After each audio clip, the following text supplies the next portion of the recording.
Hola, soy Gersain Llamas y bienvenidos a esta cápsula de Derecho más Tecnología.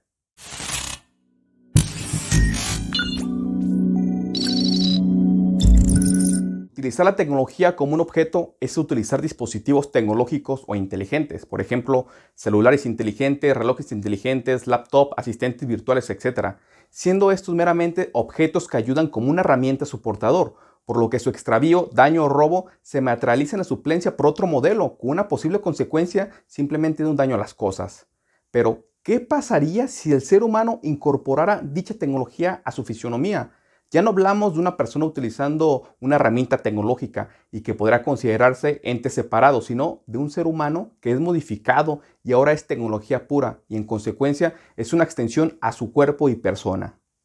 Con el advenimiento de la tecnología provienen nuevas corrientes como el transhumanismo, el poshumanismo y el surgimiento de los cyborgs.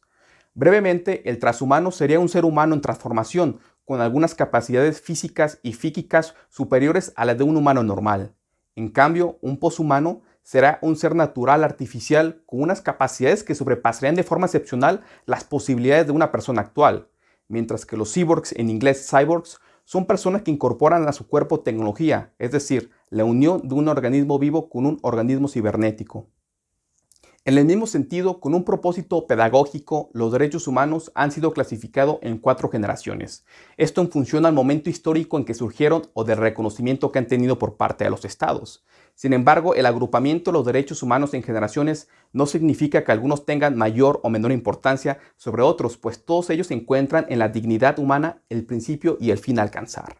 Dicho esto, en la primera generación fueron agrupados los derechos civiles y políticos, en la segunda generación los derechos económicos, sociales y culturales, en la tercera generación se agruparon aquellos que corresponden a grupos de personas o colectividades que comparten intereses comunes y en la cuarta generación no existe una homologación, ya que algunos dicen que son derechos de los animales, mientras que otros los derechos tecnológicos. Pero aquí surgen algunas preguntas y es, ¿los derechos humanos como patrimonio común de la humanidad? El tránsito de la condición de poshumano y transhumano deberá traer consigo una nueva articulación de los derechos de la persona o si, al contrario, marcará un declive inevitable de lo que han sido llamados hasta ahora los derechos humanos. Existen diversos transhumanistas y poshumanistas que han suplido una deficiencia o simplemente se mejoran para ejercer su libertad. Por ejemplo, está Neil Harbinson, que por su enfermedad de monocromatismo posee una antena incrustada en su cerebro que le permite escuchar los colores. Le han privado de entrar en algunos cines al pensar que pretendía grabar la película y distribuirla en versión pirata. Lo mismo le ha sucedido en supermercados e incluso en el año 2011, durante una protesta en Barcelona, la policía le arrancó la antena pensando que había una cámara.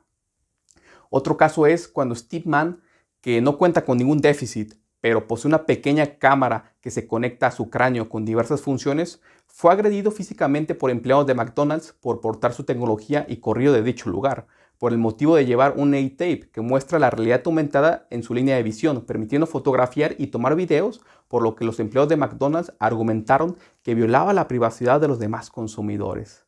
Pero, ¿qué pasaría con Rich Lee, que se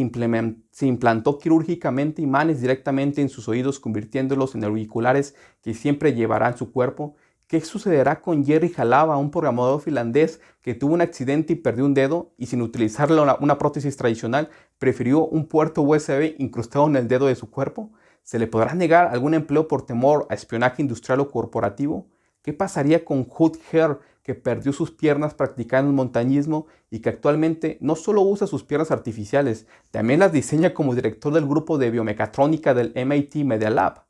¿Qué pasará con las prótesis que pretenden conectar el sistema nervioso de un ser humano para que pueda comunicarse directamente con el sistema nervioso sintético de la extremidad artificial? ¿Hasta dónde se le permitirá el acceso a concursos deportivos o artísticos? Específicamente cuando estas mejoras humanas y prótesis incorporadas en el cuerpo superen las capacidades físicas de cualquier humano.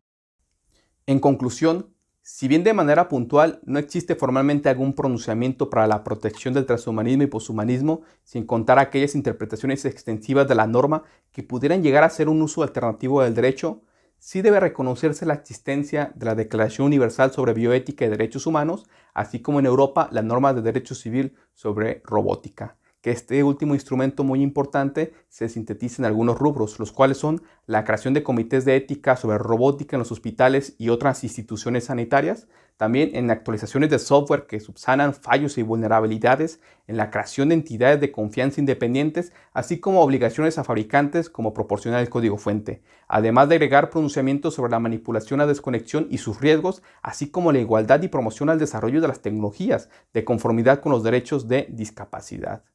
No obstante, por todo lo anterior, en la actualidad nuestras leyes consideran como un ente separado al humano y a la tecnología, entendiéndose que un ser humano y un celular no están conectados, solo considerándose como una persona que está utilizando una máquina, por lo que la violación a estas personas denominadas cyborgs o cyborgs, que tienen incrustada la tecnología a un cuerpo, pueden violar sus derechos, pues se excusa con el argumento de que no perjudican a las personas, sino solo a los dispositivos, sin tener en cuenta que los dispositivos están incrustados en el mismo cuerpo humano, pudiendo causar un daño a la persona. Aunque a primera vista pudiera considerarse un tema encaminado meramente a la salud y discapacidad, esto no es de todo cierto, ya que esto es algo más completo y complejo. Se trata de ideologías y corrientes filosóficas en lucha por un derecho a la libertad en un sentido primigenio, universal y absoluto, acompañado de los principios de la vida, la libertad, la autodeterminación y un mejoramiento humano.